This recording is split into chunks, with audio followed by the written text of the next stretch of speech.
Assalomu alaykum Wikiviz obunachilari. 2025-yil mavsumiy ishimizda, ya'ni Antaliyaga borib kelgan mijozimizdan qisqa va lo'nda chiroyli intervyu qilamiz. 2025-yil Antaliyaga borib keldingiz.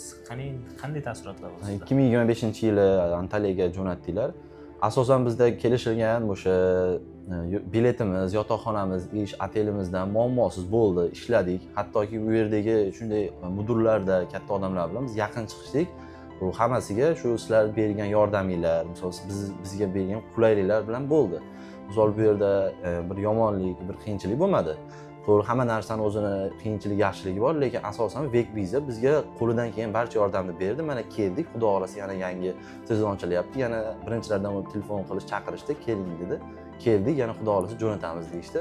Biz ishonamiz, har doim ishonib kelyapmiz. Ya'ni 2026-yil qabullarimiz ochilgan, endi do'stlarga taklif qila olasizmi?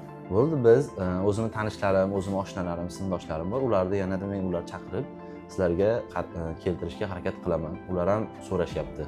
2026-yil Antaliya mavsumi uchun suhbatli, suhbatsiz hamda onlayn tarzda shartnomalar qabul qilamiz. 2026-yil qabullarimiz ochilgan. Batafsil ma'lumot uchun quyidagi raqamlar bilan bog'laning. Onlayn tarzda qabullarimizga talablar juda ham ko'pligi uchun joylarni band qilish uchun shoshilamiz.